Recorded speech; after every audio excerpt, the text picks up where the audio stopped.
धन्यवाद मित्रों। अभी जो मुझे विषय दिया गया है सांप्रदायिक सद्भावना आज के संदर्भ में, ये विषय की ज़रूरत क्या है वो मुझे बताने की ज़रूरत नहीं है। आज हम एक ऐसे दौर में जी रहे हैं जहाँ धर्म के नाम की दीवारें अलग अलग समाज के लोगों के बीच में खड़ी की जा रही है। एक तरफ मुस्लिम, एक तरफ हिंदू, और तीसरी तरफ जो ज़्यादा नहीं दिखता वो क्रिश्चियन भी है।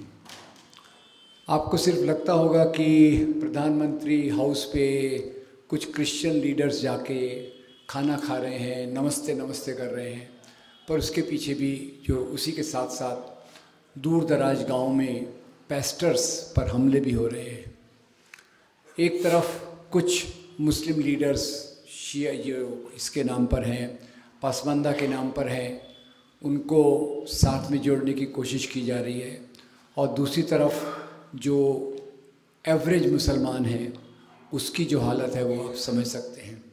उसी में एक दो चीज़ें मैं कहना चाहता हूँ कि आज जो भारत की परिस्थिति है, वो लगातार पिछले 10 साल से 30 साल से लगातार खराब होती जा रही है।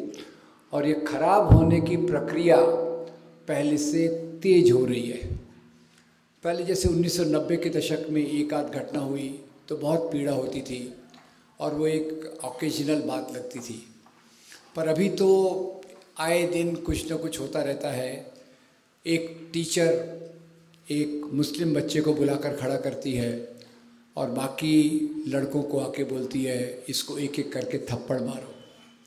और शायद आपको वो याद होगा कि पार्लियामेंट में वो एक दानिश अली नाम के एमपी थे, उनको एक बीजेपी के एमपी ने एकदम सड़क छाप गालियाँ, अब इसमें मैं सड़क का अपमान नहीं करना चाहता, एकदम सड़क छाप गालियाँ उन्होंने उस पर जो दी वो भी आपको याद होगा। यानी धर्म के नाम के ऊपर जो नफ़रत है वो लगातार बढ़ाई जा रही है। उसमें बहुत सारी चीज़ें हैं, कुछ सोशल मीडिया का रोल है और कुछ हमारा टीवी मुख्य धारा का रोल है, पर जो सबसे केंद्रीय चीज़ है वो है आरएसएस की शाखा। आरएसएस की शाखा से ही इस चीज़ की शुरुआत होती है और जो नफ़रत की बातें जगह जगह फैलती हैं उनकी जड़ वहीं पर है। पर क्या भारत में हमेशा इस प्रकार से हिंदू मुसलमान के नाम पर झगड़े थे? क्या लोग एक दूसरे से इस आधार पर झगड़ा करते थे?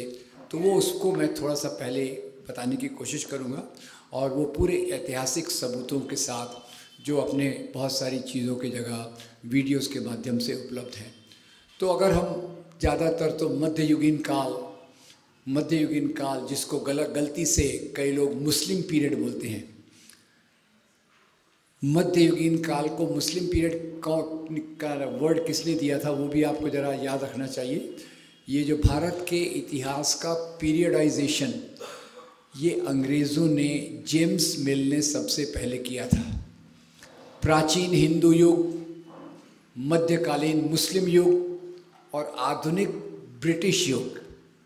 थोड़ा मैं आपसे भी पूछना चाहता हूँ, अगर प्राचीन हिंदू युग है, मध्ययुगीन मुस्लिम युग है, तो आधुनिक युग को अंग्रेज़ों ने क्या कहना चाहिए था?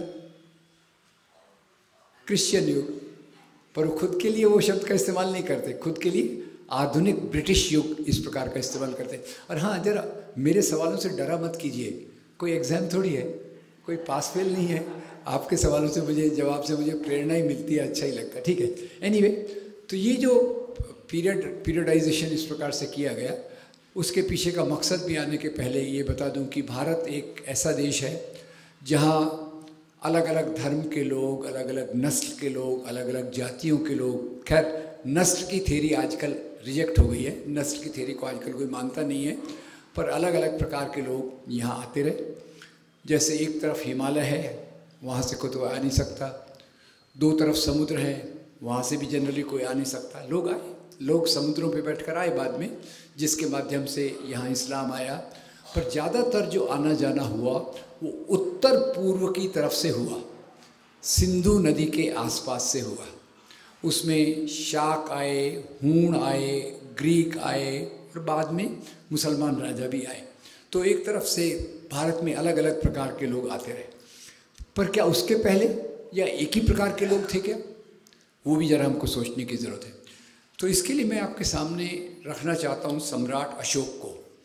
सम्राट अशोक के शिलालेख, जो हम, मेरे ख्याल से हमारे लिए एक आदर्श सोर्स है, उसका हमने अध्ययन करना चाहिए। अपने शिलालेखों में सम्राट अशोक लिखते हैं कि मेरे राज्य में अलग अलग धर्म के लोग हैं। अब यहाँ तो एक बार कह दिया कि प्राचीन हिंदू युग, पर अब सम्राट अशोक क्या लिख रहे हैं कि मेरे राज्य में अलग अलग धर्म के लोग हैं और सभी धर्मों के लोगों का बराबरी से आदर करना ये मेरा कर्तव्य है। एक राजा के रूप में मैं उनके पालक के समान हूँ, और एक पालक अपनी संतान के बीच में भेदभाव नहीं कर सकता। तो अभी तो हमने हिंदू युग कह दिया, पर सम्राट अशोक के समय 4 मुख्य धर्म थे। एक था जो अभी तक चल रहा है, ब्राह्मणवाद। दूसरा था आजीविकाज, ये भी एक सेक्ट था जो श्रमणवाद की एक परंपरा थी। फिर जैन थे और बौद्ध थे। तो ये चारों सेक्ट थे। पर अशोक ने बुद्ध धर्म स्वीकार कर लिया, वो बुद्ध बन गया। पर इसका मतलब ये नहीं है कि उसने दूसरे धर्मों का अनादर या उनके प्रति एक दोगली नीति अपनाने का काम किया। पर खैर, ये वो एक पीरियड है प्राचीन भारत का जिसके बारे में ज़्यादा बात नहीं की जाती, जिसके आधार पर आजकल कोशिश हो रही है। अब प्राचीन भारत के बारे में क्या कोशिश हो रही है कि जैसे अभी तो आपको एक जानकारी दे दूं जो मुझे भी करीब 2 साल से ही मिली है कि हम सब जो दुनिया भर के लोग हैं, मिले जुले लोग हैं। पहले जो था ना आर्य नस्ल, ये येलो रेस, दूसरी रेस, ये सब की बात अभी पुरानी हो गई है। अभी जो पॉपुलेशन जेनेटिक्स की थ्योरी आई है, उस पर टोनी जोसेफ की एक बहुत अच्छी किताब है अर्ली इंडिया।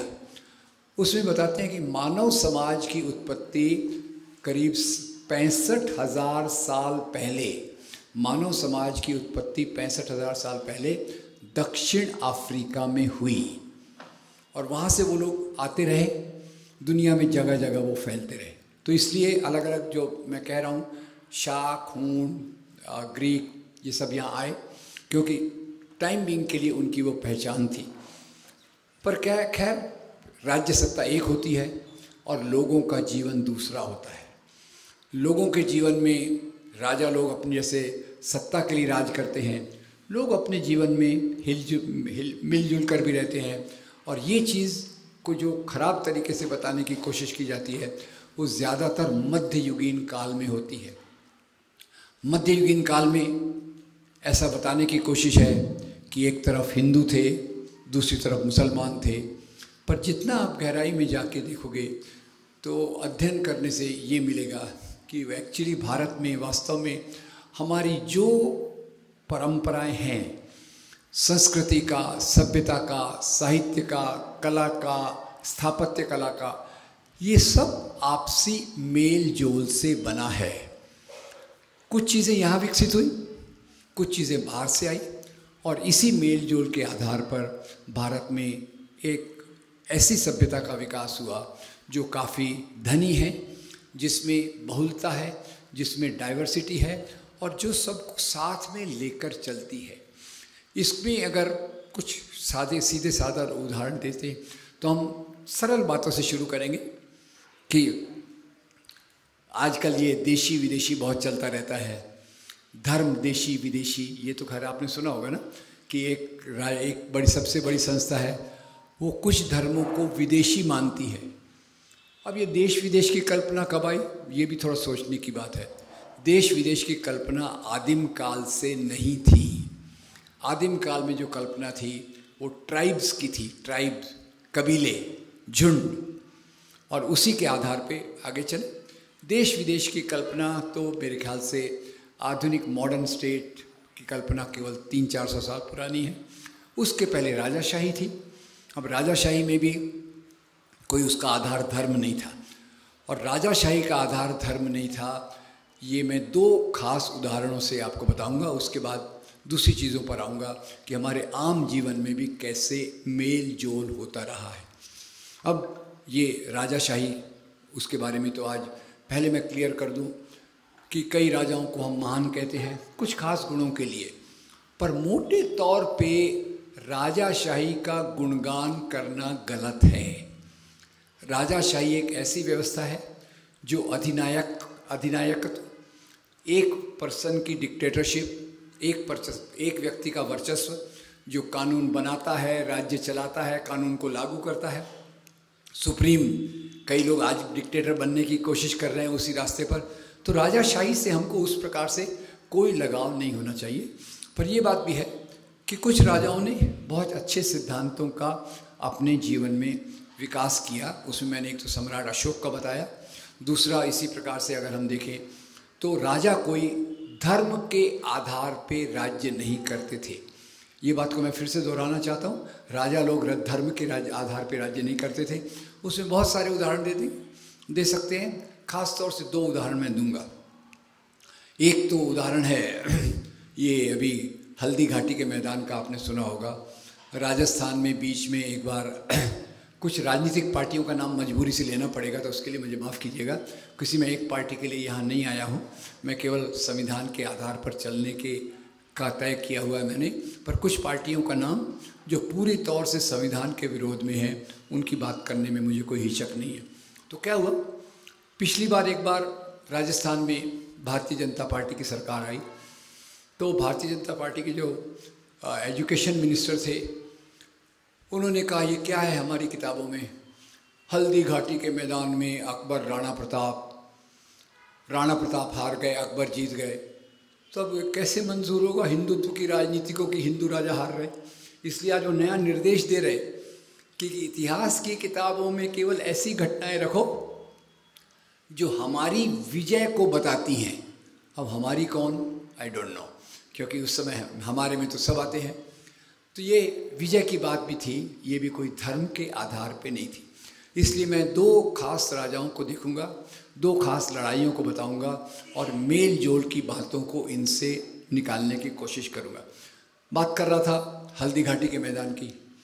हल्दी घाटी के मैदान में लड़ाई हुई, तो ये राजस्थान के जो शिक्षा मंत्री थे, उन्होंने किताब में जो लिखा था कि हल्दी घाटी के मैदान में अकबर और राणा प्रताप के बीच में लड़ाई हुई, अकबर जीत गए, राणा प्रताप हार गए। तो वो उनको स्वीकार्य नहीं था, किताब को उलट दिया, लिख दिया कि भाई लड़ाई में अकबर हार गए, राणा प्रताप जीत गए। अब मैं कल्पना करता हूँ कभी वो मुझे मिले तो मैं उनको बोलूँगा, भैया जिसको जिताना है जिता दो, जिसको हराना है हरा दो, मेरा कुछ नहीं जाता, पर इसको हिंदू मुसलमान की लड़ाई मत बताओ। और वो मैं सिद्ध करने की कोशिश करूँगा। हल्दी घाटी के मैदान पे हम चलते हैं। एक तरफ है अकबर की फौज, दूसरी तरफ है राणा प्रताप की फौज। और जब अकबर की फौज का आप अध्ययन करते हैं तो आप देखते हैं अकबर की फौज में अकबर खुद हैं ही नहीं। पता नहीं उन्होंने छुट्टी लिया था या क्या। अब खैर राजाओं को तो कोई छुट्टी लेने की भी ज़रूरत नहीं होती होगी, कोई हमारे जैसे प्रोफेसर या टीचर रहे तो छुट्टी लेना पड़ता है। अकबर नहीं थे। तो सेना का नेतृत्व कौन कर रहा था? सेना का नेतृत्व कर रहे थे राजा मान सिंह। तो पहली बत्ती जलती है। अकबर की सेना है, प्रधान सेनापति का नाम है राजा मान सिंह। तो राजा मान सिंह के अंडर में कई मुसलमान सिपाह सालार भी हैं। तो मेरी बात सोचिए, अकबर की सेना में केवल मुसलमान हैं या हिंदू मुसलमान दोनों हैं? आपके जवाब का स्वागत है, दोनों हैं। Thank you very much. अब मैं राणा प्रताप जी की तरफ चलता हूँ। राणा प्रताप जी अपने घोड़े चेतक तो आपको याद होगा ना, चेतक लैम्ब्रेटा आती थी, बड़ी अच्छी थी, मैं भी चलाता था। तो चेतक पे बैठकर सेना का नेतृत्व कर रहे हैं। और उनके 2 बड़े सेनापति, जनरल, जिनको आजकल जनरल कहा जाता है, 2 बड़े सेनापति हैं। एक का नाम है राम सिंह और दूसरे का नाम है हकीम खान सूर। हो गया कन्फ्यूजन? तो राणा प्रताप की सेना में केवल हिंदू हैं या हिंदू मुसलमान दोनों हैं? दोनों। Very good, thank you very much. दोनों तरफ हिंदू हैं? Yes no? दोनों तरफ मुसलमान हैं? तो ये हिंदू मुसलमान की लड़ाई है या दो राजाओं की लड़ाई है? धर्म के लिए है कि सत्ता के लिए? और ये सत्ता की लड़ाई को हम धर्म की लड़ाई समझ के अपनी गुस्सा निकालते रहते हैं। ओ मुसलमान राजाओं ने ये किया, उन्होंने वो किया। हमारा गुस्से का कोई अंत ही नहीं होता और जितना उसको प्रमोट किया जाता। और दूसरा एक मैं ख़ास तौर से एक कहानी के रूप में बताता हूँ, और ये आपसे पूछ के ही बताऊँगा। अपना महाराष्ट्र है तो महाराष्ट्र की एक आध बात तो होनी चाहिए। बताइए, अपने महाराष्ट्र के सबसे महान राजा कौन हुए? छत्रपति शिवाजी महाराज। हमारे बम्बई का एयरपोर्ट का नाम शिवाजी, रेलवे स्टेशन का नाम, बड़े पार्क का नाम। अरे यहाँ तक कि हमारा जो वड़ा पाव है ना, उसको भी हमने शिव वड़ा पाव कर दिया, तो तब से ज़्यादा टेस्टी हो गया है। Very good. अब शिवाजी महाराज को वो एक हिंदू राष्ट्रवाद के प्रतीक के रूप में प्रस्तुत करते हैं।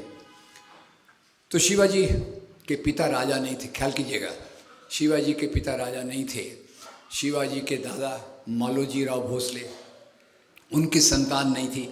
तो जैसे मन्नत मांगने जाते हैं, मालोजी राव भोसले मन्नत मांगने गए शाह शरीफ की दरगाह पे। नाम याद रखिएगा, क्या नाम?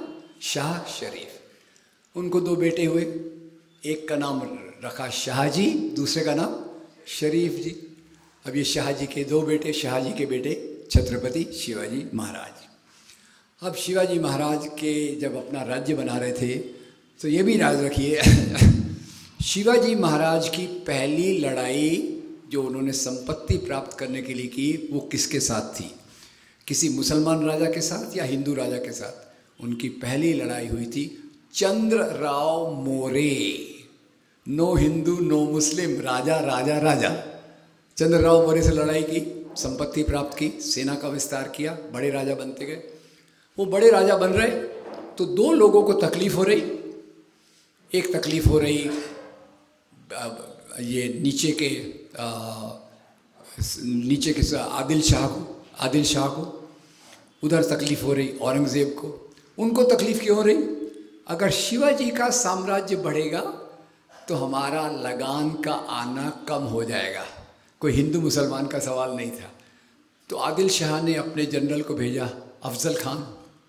अफजल खान आया। अब इसको मैं थोड़ा कहानी में परिवर्तित कर देता हूँ, कहानी में ऐसा परिवर्तित कर देता हूँ। अफजल खान आया, एक तंबू पर उसने अपना डेरा डाला, महाराज को संदेश भेजा कि मैं आपसे निपटने के लिए आया हूँ, पर लड़ाई के पहले क्यों ना हम बातचीत कर लें, बातचीत से मामला सुलझता है तो अच्छी बात। महाराज ने भी सोचा होगा बातचीत तो सबसे अच्छा माध्यम है बातचीत का। ओके, मैं आऊँगा। बोले पर एक शर्त है, जब आप आएंगे तो आप बिना हथियार के आना। महाराज बोले no problem, I have confidence in myself, I will. Maharaj जा रहे थे घोड़े पर बैठकर, तो उनके एक बॉडीगार्ड जनरल ने उनको रोका। बोले महाराज आपण कुठे चालले? महाराज बोलते हैं मैं जा रहा हूँ अफजल खान को मिलने। आपकी तलवार कहाँ है? तो वो बोलते हैं भाई शिवाजी, अफजल खान और मेरे बीच में समझौता हुआ है कि जब हम मिलेंगे हमारे पास हथियार नहीं होगा। तो जासूस टेंशन में जाता है, बोले महाराज प्लीज़ नीचे उतरिए, मुझे आपसे कुछ बात करना है। महाराज उतरे तो उनसे पूछते महाराज ये बताइए आपकी हाइट कितनी है? स्ट्रेंज क्वेश्चन, राजा को उसका बॉडीगार्ड पूछ रहा है आपकी हाइट कितनी है। महाराज बोले मेरी हाइट कुछ होगी 5 फुट 6 इंच। बोले जिससे आप मिलने जा रहे हैं अफजल खान, उसकी हाइट क्या है? अब वो 6 फुट से कम है, 6 फुट से ज़्यादा? 6 फुट से ज़्यादा। एक नंबर 2, आपका बॉडी साइज़ क्या है? अब बॉडी साइज़ के लिए थोड़ा मैं आज के समय में आ जाता हूँ एस्टेरिक्स मार्क का उपयोग करके। मान लीजिए अपने को शिवाजी महाराज को रेडीमेड शर्ट गिफ्ट में देना है, तो कौन से साइज़ का शर्ट देंगे बताइए? मीडियम, लार्ज, ठीक है। अब गलती से मान लो अपने को अफजल खान को कोई शर्ट गिफ्ट देना है, तो कौन सी साइज़ का देंगे? XXL।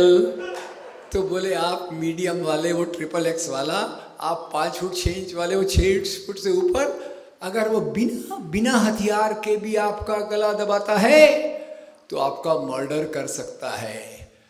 महाराज भोले मत बनो, ये गुप्त हथियार अपन काय म्हणतो याला, ये गुप्त हथियार साथ में लेकर जाओ। और उस जासूस का नाम था रुस्तमे जमान। शिवाजी महाराज के 18 बॉडीगार्ड में से 12 बॉडीगार्ड मुसलमान। शिवाजी महाराज का सबसे बड़ा जो गोपनीय सचिव था उसका नाम था Maulana Haider Ali, confidential secretary, most trusted secretary Maulana Haider Ali. और उनकी सेना में बहुत सारे मुसलमान जनरल थे, सिद्दी संबल, इब्राहिम गारदी, दौलत खान वगैरह वगैरह। महाराज ने वाघ नख लिया, अंगूठियों के नीचे छुपा दिया, गए तंबू पे गए। अफजल खान दूर से उनको देख रहा था। जैसे ही शिवाजी महाराज नज़दीक आए उसने महाराज पे चार्ज किया, अटैक किया, जाके महाराज का गला पकड़ लिया।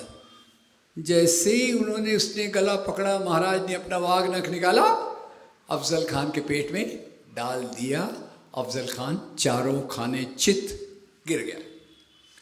अफजल खान जब मर रहा है तो अफजल खान की तरफ से उसका सचिव आया, उसने तलवार निकाली, महाराज को मारने की कोशिश की। और उस सचिव का नाम था, ख्याल कीजिएगा, Krishnaji Bhaskar Kulkarni. Can we summarise it? Shivaji Maharaj का बॉडीगार्ड कौन है? रुस्तमे जमान। अफजल खान का सेक्रेटरी कौन है? कृष्णाजी भास्कर कुलकर्णी। हिंदू मुसलमान का मामला नहीं था, राजाओं का मामला था। उसको आज हम धर्म के चश्मे से हिंदू बनाम मुस्लिम देखते हैं, उस पर मैं आऊँगा। पर क्या केवल राजाओं के मामले में बात थी? तो यहाँ फिर मैं महात्मा गांधी को ले आता हूँ। महात्मा गांधी भारत के राष्ट्रपिता, जिनके नाम पर ये भवन है, जिनके मूल्य आज बहुत पीछे हटाए जा रहे हैं, जिन पर केवल उनके हाथ में केवल झाड़ू देकर उनको संतुष्ट किया जा रहा है और उनके पूरे विचारों को हटाया जा रहा है। वो महात्मा गांधी की किताब हिंद स्वराज, हम लोग पढ़ते कम हैं, ज़्यादा बोलते हैं। हिंद स्वराज में महात्मा गांधी 2 पेज में हिंदू मुसलमान राजाओं का वर्णन करते हैं। वो कहते हैं यहाँ मुसलमान राजाओं के राज्य में हिंदू प्रजा चैन से रहती थी, हिंदू राजाओं के राज्य में मुस्लिम प्रजा चैन से रहती थी। Please check it yourself in Hind Swaraj. और उसके आगे चलकर महात्मा गांधी के सबसे बड़े चेले, उनके उत्तराधिकारी जवाहरलाल नेहरू, इसी बात को आगे ले जाते हैं अपनी किताब discovery of India. Discovery of India में जवाहरलाल नेहरू क्या कहते हैं? जवाहरलाल नेहरू बहुत प्यारी बात करते हैं।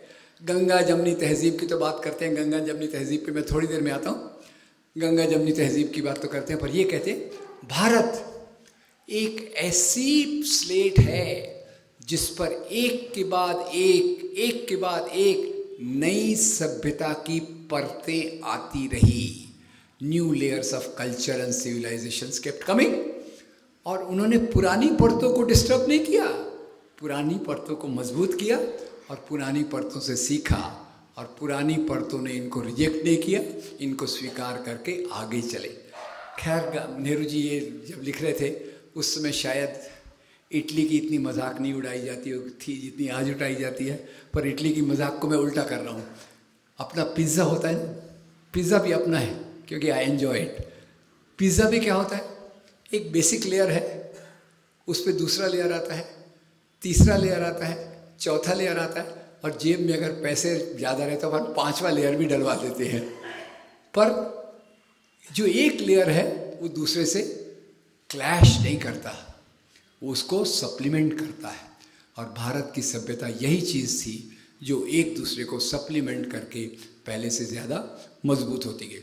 तो इसी पे हम थोड़ी सी बात कर लेते हैं कि अभी आप कोई भी चीज़ देखिए वैसे क्रिश्चियंस का ज़्यादा उल्लेख तो आजकल होता नहीं है, पर फिर भी क्रिश्चियंस का एक बहुत महत्वपूर्ण उल्लेख मैं करना चाहूँगा कि भारत की सभ्यता में कैसे मेल जोल हुआ है। क्रिश्चियंस की एक ही बात कहूँगा, बताइए आप लोग बर्थडे वगैरह मनाते हैं? यस नहीं? क्या काटते हैं उस दिन?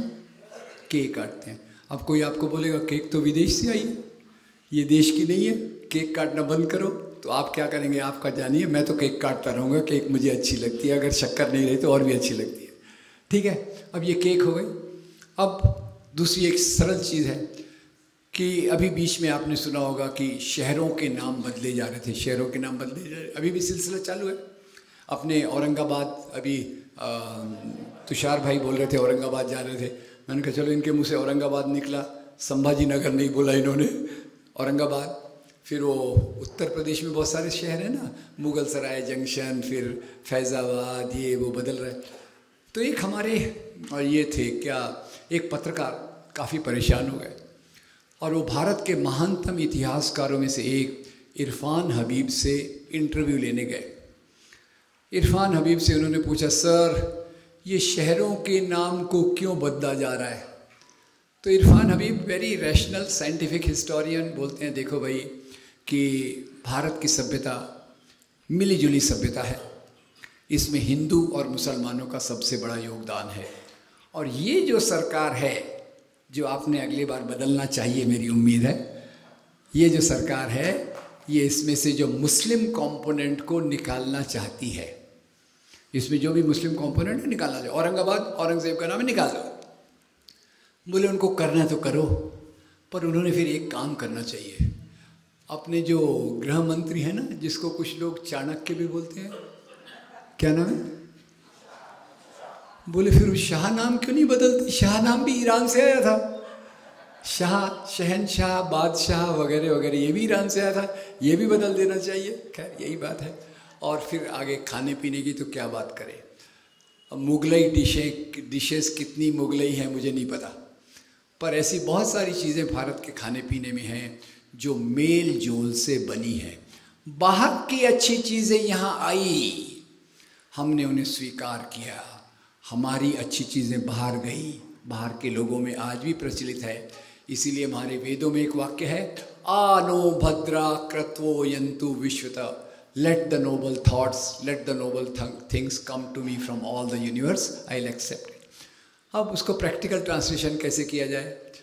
तो आप मेरे अभी सवेरे काफ़ी प्रिय दोस्त मिले, बोले आपका वज़न थोड़ा कम हो गया है। मैंने कहा हाँ कम हो गया है, पर बीच में एक बार अच्छा भी था।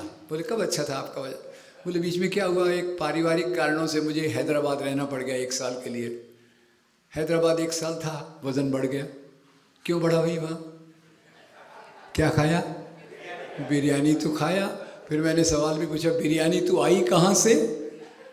तो पता चला बिरयानी आई थी ईरान से। ईरान से बिरयानी आई, हमने उसमें मसाले डाले, उसको बना दिया बिरयानी को बना दिया बिरयान, एन्जॉय योरसेल्फ। और खैर एक और खाने की चीज़ बताना तो बहुत ज़रूरी है। हमारा वो शिव वड़ा पाव की बात कर रहा था ना, पता नहीं आप क्या कहते हैं उसको। अब थोड़ा वड़ा पाव को अपनी आँख के सामने रखिए, कल्पना में, पहला तो मुंह में पानी आएगा, नो प्रॉब्लम। अब वड़ा पाव के पाव बाहर क्या है? पाव आया था अफ़गानिस्तान से, अंदर है वड़ा, वड़ा बनता है चने की दाल से, चने की दाल आई थी मेक्सिको से, अंदर आलू है, आलू आया था स्पेन से, और स्वाद के लिए उसमें डालते हैं अदरक। आला कुठुन आला वहाँ से आया जहाँ से आजकल प्रायः सभी चीज़ें आ रही हैं, ओरिजिनल डुप्लीकेट दोनों। Very good. जिसने अपनी बहुत सारी ज़मीन कब्जा करके रखी है, अपन लाल आँख दिखा रहे तो भी नहीं भाग रहे। तो इतनी सारी जगहों से चीज़ें आई और ये हमारा कल्चर का एक महत्वपूर्ण भाग बना। अब ये तो एक खाने पीने की बात कर दी। आप कपड़ों की बात देखिए, हमारे कपड़ों में पहले आपको बता दूं, रामायण महाभारत सीरियल में आप देखेंगे तो बिना सिले बिना कटे कपड़े पहने जाते थे। Right wrong? कपड़े को काटना अपवित्र माना जाता था, तो कपड़ा काटने की काटने की कला, सिलाई की कला, ये जो यहाँ आई थी ये ग्रीस से आई थी। पर लाने वाला कुरियर कौन था? अरब देशों के व्यापारी। अरब देशों के व्यापारी मलाबार तट पर आते थे, अपने साथ वो कला लाए और उसके बाद कपड़े सीने की कला शुरुआत हो गई। साहित्य पे थोड़ा जाता हूँ। एक समय पे मुझे साहित्य में बहुत रुचि थी, तो साहित्य में भगवान कृष्ण के दोहे बहुत लोकप्रिय हैं। भगवान राम तो श्री राम जी तो अभी आ गए राजनीतिक धरातल पे, पर धार्मिक तौर पे भगवान श्री कृष्ण भी काफ़ी पॉपुलर थे और उनके दोहे लिखने वालों में मीराबाई, सूरदास तो हैं ही, दो और कवि हैं जिन्होंने भगवान कृष्ण की तारीफ में बहुत अच्छी अच्छी कविताएं लिखी हैं। एक का नाम है रहीम खाने खाना और दूसरे का ये इस प्रकार के कवि। और खैर ये तो पुरानी बात हो गई, थोड़ा आज पे आते हैं। आप लोगों ने वो फिल्म लगान देखी होगी, आमिर खान लगान, और क्रिकेट मैच 5 दिन वाला, चौथे दिन की शाम को गांव के लोग टेंशन में हैं, मैच जीतेंगे कि हारेंगे, तो कहाँ जाते हैं? मंदिर। कौन से भगवान का? कृष्ण भगवान का। कौन सा गीत गाते हैं? ओ पालनहारे निर्गुण और न्यारे, ओ पालनहारे निर्गुण और न्यारे। लिखने वाले का नाम जावेद अख्तर और संगीत देने वाले का नाम AR रहमान। AR रहमान। अभी खैर मैं काफ़ी पिछली जनरेशन का हो गया हूँ, पर एक बड़ा मैंने मज़ेदार ये सर्वे पढ़ा था, BBC का सर्वे था कि NRI इंडियंस में जो हिंदी फिल्मों के लोकप्रिय भजन हैं वो कौन से हैं। वो एक 10 गानों की लिस्ट आई थी और मुझे हैरानी हुई। वो 10 खूबसूरत हिंदी फिल्मों के भजन, जिसमें वो दुनिया के रखवाले से लेकर तो वैसे बहुत सारे गीत हैं, उसमें 6 लिखने वाले 6 लोग शकील बदायूनी और साहिर लुधियानवी, और गाने वालों में 7 गाने करीब मोहम्मद रफ़ी, और 5-6 गानों का संगीत जिन्होंने दिया था उनका नाम है नौशाद अली। और इसे एक इसका गाना बता दूं जो मेरा बहुत प्रिय है, क्योंकि नई जनरेशन को ये पता नहीं होगा तो बता दूं। एक गाना है, मन तड़पत हरि दर्शन को आज, मन तड़पत हरि दर्शन को आज, फिल्म बैजू बावरा। लिखने वाले शकील बदायूनी, गाने वाले मोहम्मद रफ़ी और संगीत देने वाले नौशाद अली। ये है मेरा इंडिया, जहाँ यही नहीं, संगीत के एरिया में उस्ताद बिस्मिल्लाह खान को याद कीजिए। आज तो काशी नगरी का चित्र बदल गया है। प्रधानमंत्री की सिटी होने के साथ साथ वो एक अलग उसको वेटिकन के रूप में, अब वो मुझे पता नहीं वेटिकन के रूप में वाराणसी आएगा या अयोध्या आएगा, उनका शायद गड़बड़ चल रही होगी, that I am not clear. पर इसी बार काशी में हिंदुओं की पवित्र नदी गंगा के किनारे, गंगा के हिंदू मंदिरों की सीढ़ियों पर बैठकर एक महान संगीतकार अपनी शहनाई की कला को विकसित करता था। वो कला हिंदू देवी देवताओं को समर्पित करके करता था और उनका नाम था उस्ताद बिस्मिल्लाह खान। और उस्ताद बिस्मिल्लाह खान का जो संगीत पे योगदान है भारत के संगीत के इतिहास में अद्वितीय है। और ज़्यादातर उनका जो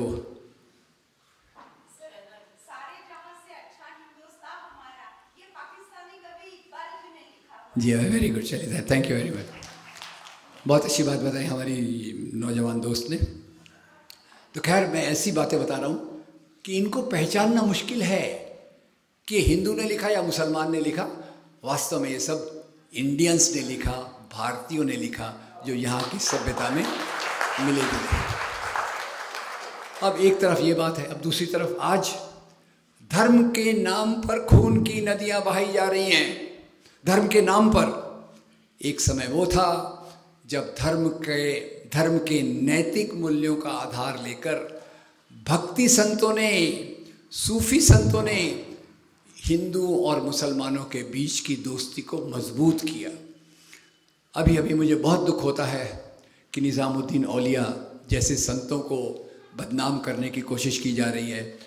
पर एक आपको मैं विश्वास दिलाता हूँ, सूफी संत हों या भक्ति संत हों, इन दोनों ने धर्म के नैतिकता के आध्यात्मिक मूल्यों को सामने रखा। धर्मगुरु और संत में फर्क क्या है? धर्मगुरु आडंबर पे जाता है, कर्मकांड पे जाता है, सत्ता के साथ चिपका रहता है।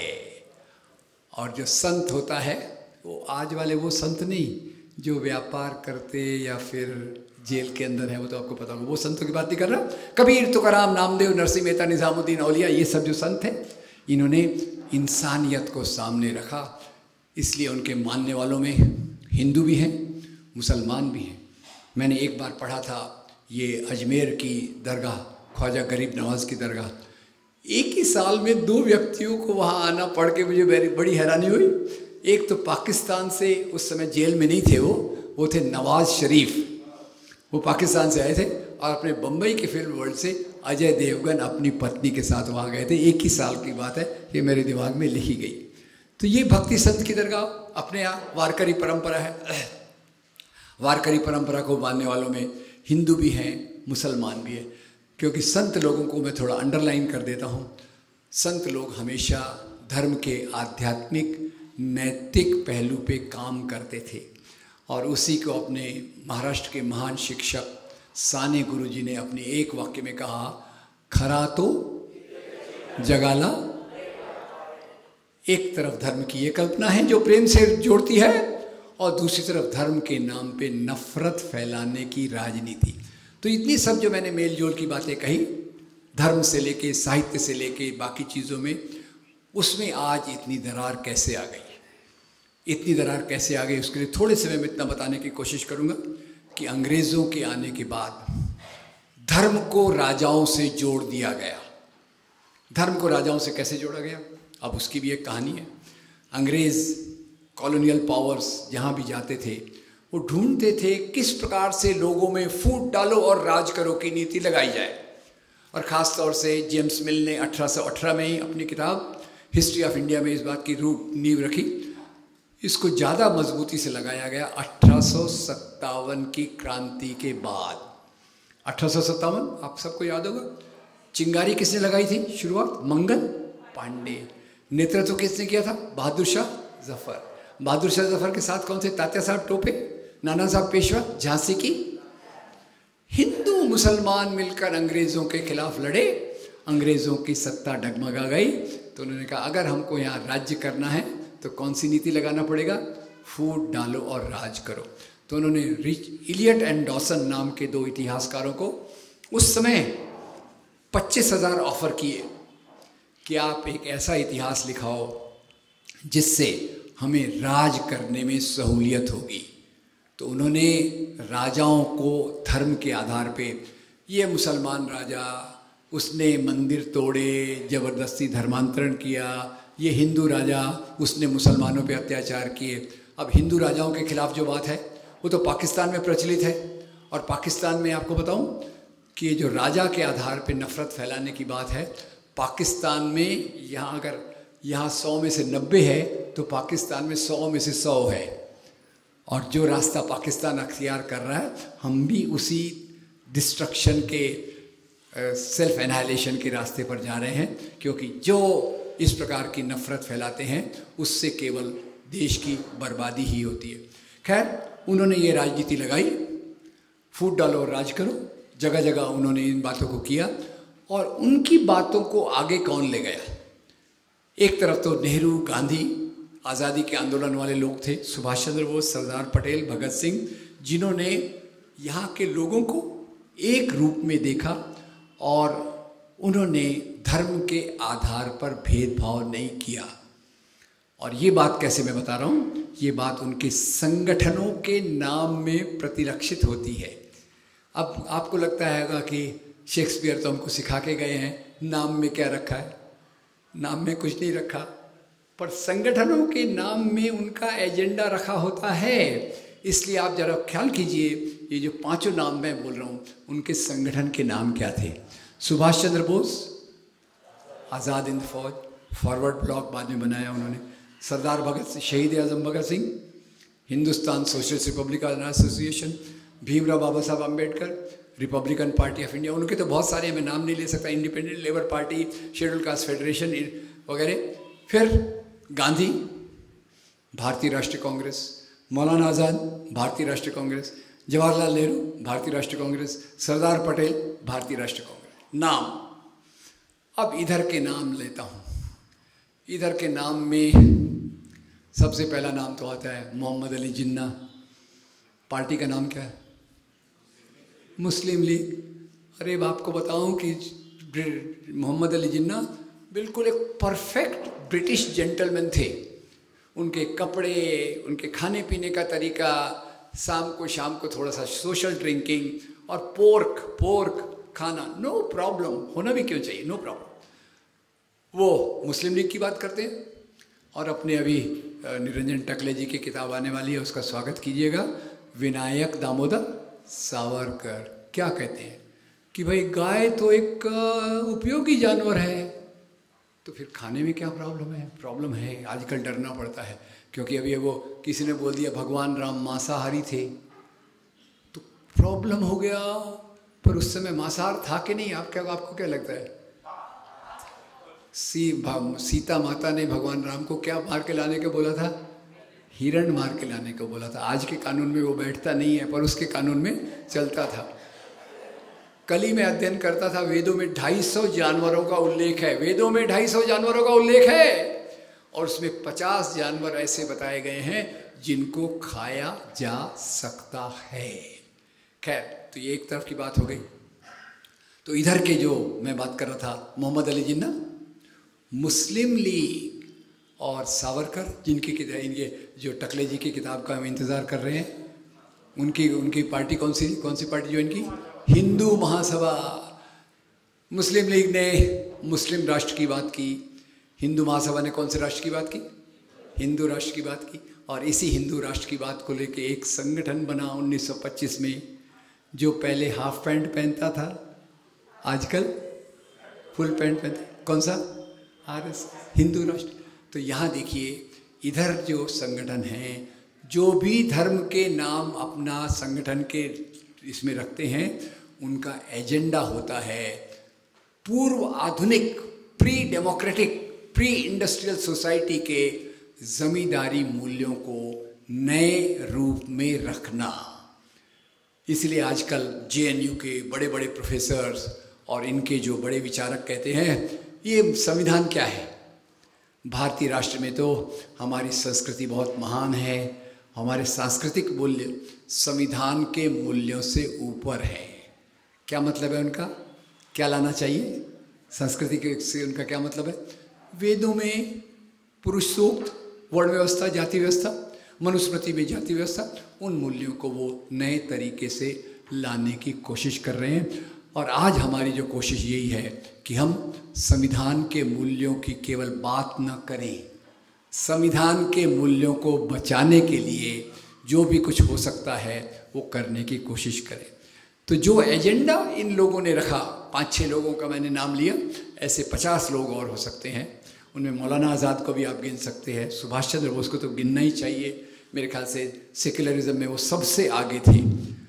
तो इन लोगों ने जो बातें की, वो कभी उन्होंने धर्म के नाम का इस्तेमाल नहीं किया। और जो इधर के लोग थे, जिनको धर्म से कोई लेना देना नहीं है, मंदिर तो बनाएंगे पर तरीका अपना लगाएंगे ताकि अपनी राजनीति उसमें मजबूत हो। बाबरी मस्जिद गिराने से लेकर तो मंदिर बनाने तक केवल एक ही एजेंडा है कि लोगों का ध्यान इधर ही भटकाए रखो। गरीबी, भूखमरी, बेकारी, किसानों की समस्या, उसकी तरफ जाने का कोई सवाल नहीं है। तो इधर के जो लोग हैं, अभी आपको याद होगा 2 नौजवान पार्लियामेंट में घुस गए, बाद में डिबेट नहीं होने दिया। सिक्योरिटी का मामला एक था, पर सिक्योरिटी के बराबर दूसरा मामला कौन सा था? बेरोजगारी। वो किससे प्रेरणा लेके गए थे? भगत सिंह से। उनका उद्देश्य किसी को मारना था क्या? नहीं। भगत सिंह ने बॉम्ब फेंकते समय कहा था, बहरों को सुनाने के लिए धमाके की ज़रूरत होती है। और यही बात उन्होंने जब पीली गैस छोड़ी, उन्होंने भी इसी प्रकार की बात की। तो दोस्तों, देश में जितनी मिलीजुली सभ्यता संस्कृति है, पिछले 30 साल में उसको तोड़ने की कोशिश की जा रही है। मेरे एक दोस्त थे, टाटा इंस्टीट्यूट बॉम्बे, टिस में प्रोफेसर थे। वहीं वो घर खरीदने गए, मुस्लिम थे, पूरी घर की बातचीत हो गई और उन्होंने वो एडवांस लेके गए बिल्डर के पास। फॉर्म भरने बैठे, इन्होंने अपना नाम लिख दिया मुस्लिम। वो बोले मैं आपको ये घर नहीं बेच सकता। घर नहीं बेच सकता? आप तो मुसलमान हैं, आप तो नॉन वेज खाते होंगे। अभी मैं अपना एक पुराना आर्टिकल गलती से देख रहा था। एक बार मैं अहमदाबाद गया था। अहमदाबाद में एक नौजवान दोस्त के यहाँ ठहरा हुआ था, किराए का घर था। तो घर की जो मालकिन थी अचानक आई, बिना खटखटाए अंदर घुस गई और किचन में जाके इंस्पेक्ट कर रही है। मैंने कहा, और इंस्पेक्ट करके चली गई। मैंने दोस्त को पूछा, यार ये क्या है, ये कौन सा तरीका है, असभ्य तरीका कि वो बिना पूछे आई और बिना पूछे बिना बात किए चले गए। बोले यहाँ ये कॉमन है, यहाँ ये देखते हैं कि हमारा किराएदार कहीं कोई नॉन वेजिटेरियन फूड तो नहीं खा रहा। अब ये सब चीज़ें जो उसको ब्लो अप किया जा रहा है, इसको बढ़ावा दिया जा रहा है इन चीज़ों को, उसके बारे में हमें सोचने की ज़रूरत है। मुख्य रूप से बात यह है दोस्तों, आप 2 दिन से आज चर्चा करेंगे और आगे भी इन विषयों पे चर्चा करेंगे, पर मेरा मध्ययुगीन काल में जो मेल जोल की परंपरा थी उसका ज़्यादा ऊंचा रूप तो आज़ादी के आंदोलन में दिखा। आज़ादी के आंदोलन में आप क्रांतिकारियों को देखिए तो भगत सिंह के साथ आपको अशफाकुल्ला दिखेंगे। आप भीमराव बाबा साहब अम्बेडकर का आंदोलन देखिए तो उनको मदद करने वाले बहुत सारे मुसलमान मिलेंगे। आपको याद होगा ज्योतिराव फुले पूना, जब वो समाज सुधार करने गए तो उनके पिता ने, गोविंदराव जी ने कहा, आप इस घर में नहीं रह सकते। तो उनको शरण किसने दी? उनको शरण दी फातिमा शेख के पिता उस्मान अली ने। ऐसे ही महाड़ के 14 आंदोलन में भीमराव बाबा साहब अम्बेडकर की जो मदद की कई मुसलमानों ने की। और आज़ादी के आंदोलन का तो पूछना क्या, भारतीय राष्ट्रीय आंदोलन कांग्रेस के नेतृत्व में जो लड़ा उसमें कौन से धर्म के लोग नहीं थे? उस दिन अपने प्रधानमंत्री जी को भी याद आ गई वो क्रिश्चियंस के खिलाफ, क्रिश्चियंस के बीच में बात कर रहे थे। हाँ, क्रिश्चियंस का भी आज़ादी के आंदोलन में बहुत योगदान है। Thank you very much. आपको अभी पता चला, हमको तो शुरू से ही पता है कि आज़ादी का आंदोलन सभी धर्म के लोगों ने मिलजुल कर लड़ा। केवल उसमें कौन नहीं थे तो कौन थे? वो लोग जो धर्म के नाम पे राजनीति कर रहे थे, या तो इस्लाम के नाम पे राजनीति कर रहे थे या हिंदू धर्म के नाम पे जो राजनीति कर रहे थे, उनको छोड़कर बाकी सभी ने आज़ादी के आंदोलन में हिस्सा लिया। तो आज हम जिस नाजुक मोड़ पे खड़े हैं, ये पानी, नफ़रत का पानी हमारे सिर के ऊपर नाक तक आ गया है। और इसके मैं 2 कारण बताता हूँ। जो आपने जो विषय रखा मेल जोल का, मध्ययुगीन काल का, मिलीजुली परंपरा का, वो ज़रूरी इसलिए है, इसी मेल जोल की बात को भुलाकर मध्ययुगीन काल के पीरियड को खास तौर से इस्तेमाल करके मुसलमानों के खिलाफ नफ़रत फैलाई गई है। अभी क्रिश्चियंस के खिलाफ नफ़रत फैलाने के लिए क्या नारा दिया जा रहा है? ये तो धर्मांतरण करते हैं। अभी धर्मांतरण करना, खैर आप सोचिए भारतीय संविधान क्या कहता है? मुझे अपने धर्म के चुनाव करने का पूरा अधिकार है। मुझे अपने धर्म के बारे में आपको बताने का पूरा अधिकार है, मेरा भारतीय संविधान हमको ये कहता है। पर खैर, जो ये नफ़रत की चीज़ है, इसका खतरा क्या है? मेरी मान्यता है कि अगर समाज में ये गलतफहमियां न हो तो नफ़रत नहीं हो सकती। नफ़रत न हो तो दंगे नहीं करवाए जा सकते। एक सवाल आपसे पूछ लेता हूँ, दंगे होते हैं या करवाए जाते हैं? दंगे इसलिए करवाए जा सकते हैं कि समाज में नफ़रत को डाला गया है। किस आधार पे? कि हिंदू एक तरफ से, मुसलमान एक तरफ से झगड़ते रहे, राजा और सभ्यता अलग बताई गई। अब इसी को मैं आगे लेके चलता हूँ। तो दंगे कौन करवाएगा? सवाल बहुत कठिन है। तो एक बार मैं अभी वो कौन सा एक अपनी वो जो MHRD मिनिस्टर थी ना, वो सास भी कभी बहू वाली थी, हाँ स्मृति ईरानी, मैं भूल जाता हूँ इसलिए पूछा। उन्होंने बोला, वो MHRD मिनिस्टर बनी तो लोगों ने उनको बोला ये तो बहुत कम पढ़ी लिखी है। वो बहुत गुस्से में तमतमा गई, बोले मुझे कम पढ़ा लिखा बोलते, मैं तो येल यूनिवर्सिटी से डिग्री लाई हूँ, देख लो। मैं बहुत इम्प्रेस हो गया। तब से मैं येल यूनिवर्सिटी का रिसर्च फॉलो करने लग गया। और येल यूनिवर्सिटी का एक रिसर्च आया, जहाँ भी दंगे करवाए जाते हैं वहाँ एक पार्टी पहले से ज़्यादा पावरफुल हो जाती है। पार्टी का नाम गेस करने के लिए कोई इनाम नहीं है। कौन सी पार्टी है वो? चलिए जो भी आप बोले ठीक है। अब एक सवाल ये हो गया। दूसरा सवाल हो गया, आज जिन मुद्दों को उठाया जा रहा है, एक तरफ गांधी का मेलजोल की बात, संत परंपरा, भक्ति परंपरा की मेलजोल की बात, जवाहरलाल नेहरू की डिस्कवरी ऑफ इंडिया की बात, ये एक तरफ है, और दूसरी तरफ एक एक चीज़ को खोद के निकालते हैं। ये सूफ़ी संतों ने इस प्रकार के अत्याचार किए, जैसे उसको लगता है कि सूफ़ी संत भी आसाराम बापू टाइप थे, ऐसा करने की वो कोशिश कर रहे हैं। पर विश्वास कीजिए दोस्तों कि इनके जो मुद्दे हैं वो हमारे आम लोगों के मुद्दे नहीं हैं। हमारे आम लोगों के मुद्दे वो होना चाहिए, अब यहाँ मैं थोड़ा स्पष्ट रूप से कहूँगा, जिस प्रकार के मुद्दों को भारत जोड़ो यात्रा में उठाया गया था। मैं अपने आप को रोक नहीं सकता, कोई अच्छी चीज़ है तो मुझे अच्छा कहना पड़ेगा। और अभी भारत जोड़ो न्याय यात्रा जो आ रही है उसमें भी इन्हीं मुद्दों को उठाया जाएगा जो हमारे वास्तविक मुद्दे हैं। तो आज देश की दुर्गति देखिए, एक तरफ राम मंदिर के नाम पे करोड़ों करोड़ों करोड़ों का खर्चा हो रहा है, करोड़ों लोगों को मोबिलाइज किया जा रहा है, और दूसरी तरफ जो वास्तविक मुद्दे हैं जो बाई चांस भारत जोड़ो यात्रा के माध्यम से आए या भारत न्याय जोड़ो यात्रा के माध्यम से आए या इस प्रकार के दूसरे बहुत सारे हमारे सामाजिक कार्यकर्ता हैं, बहुत सारे सामाजिक कार्यकर्ता हैं जो इन चीज़ों पर लगे हुए। तो मैं आपसे निवेदन करना चाहता हूँ कि हम अपने मेल जोल की परंपरा को पहचानें, गहराई से देखें, अपने कपड़ों को देखें, खाने पीने को देखें, कविताओं को देखें, धर्म की परंपराओं को देखें, और उससे हमें अपने आप की बात समझ आ जाएगी। इसको लेकर जो राजनीतिक विचारधारा इसके विरोध में खड़ी है उसको पूरी तौर से रिजेक्ट करने की ज़रूरत है। समाज में बहुत सारे कार्यों की ज़रूरत है, केवल चुनाव से समस्या हल नहीं होती।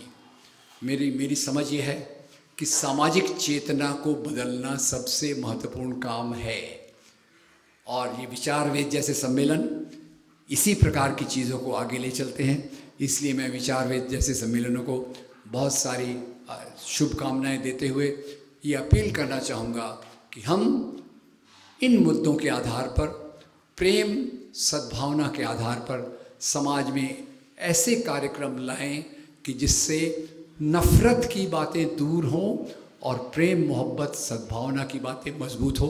इसी के साथ मैं अपनी बात समाप्त करता हूँ। Thank you very much.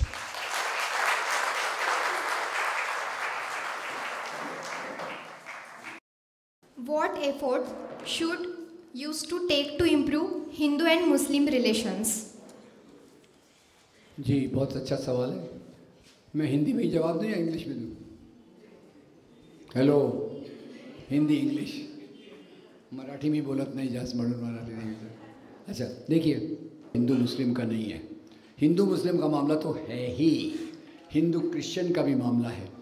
तो मेरी समझ ये है कि हमने ये करना चाहिए कि जो नफ़रत फैलाई गई है गलत धारणाओं के आधार पे, वो बहुत गहरी फैलाई गई है, बहुत गहरी चली गई है। मंदिर तोड़ना, धर्मांतरण, चार बीवियाँ 20 बच्चे, आतंकवाद, गाय का मांस, आतंकवादी, ये सब चीज़ें बहुत गहराई से फैलाई गई हैं, और इनके जवाब में बहुत सारी चीज़ें उपलब्ध हैं। सवाल मुझे अच्छी एक बात लगती है, हमारे पास मटेरियल है। दुख इस बात का है ये मटेरियल को हम समाज के लोगों तक ले नहीं जा पा रहे। आज भी मेरा विश्वास है कि धर्मनिरपेक्षता को, भारतीय संविधान को मानने वाले लोग ज़्यादा हैं, पर वो बिखरे हुए हैं। उनकी कोशिशों में जो एक सिनर्जी आना चाहिए वो सिनर्जी नहीं है। तो मैं एक सोचता हूँ कि हम किसी भी एरिया में काम कर रहे हों, महिला अधिकार, बाल अधिकार, आदिवासी अधिकार, दलित अधिकार, नर्मदा जोड़ो आंदोलन वगैरह, लोग, एक काम हम सबके लिए कंपलसरी है, और वो काम क्या है? समाज में इन सच्चाइयों को लेकर जाना। कैसे कर सकते हैं? एक मैंने सोचा है, बहुत सालों से मैं सोच रहा हूँ, वो कभी सफल नहीं हुआ, कि हम अपने एरियाज़ में कम्युनिटी सेंटर टाइप कुछ कल्पना रखें। कम्युनिटी सेंटर, उसमें क्या है कि आप 15 दिन में एक बार, महीने में एक बार कुछ फिल्में दिखाएं। कुछ अभी जैसे तुषार भाई की फिल्म आई है, उनकी किताब पे जो आसारी है, लेट्स किल गांधी, और ऐसी अभी एक फिल्म आई थी रवीश कुमार पे। फिर बहुत सारे यूट्यूब चैनल्स हैं, मैं नाम नहीं लूँगा, और यहाँ थोड़ा सा सेल्फ एडवर्टीजमेंट के लिए बता दूँगा, जो मेरी कल किताब रिलीज़ हुई थी उसके आखिरी 3 पेज में मैंने इसी सवाल का जवाब देने की कोशिश की है कि हमारे पास स्रोत क्या है, इतना सब मैं नेगेटिव बात बोल रहा हूँ तो एक पॉजिटिव बात भी बोल रहा हूँ।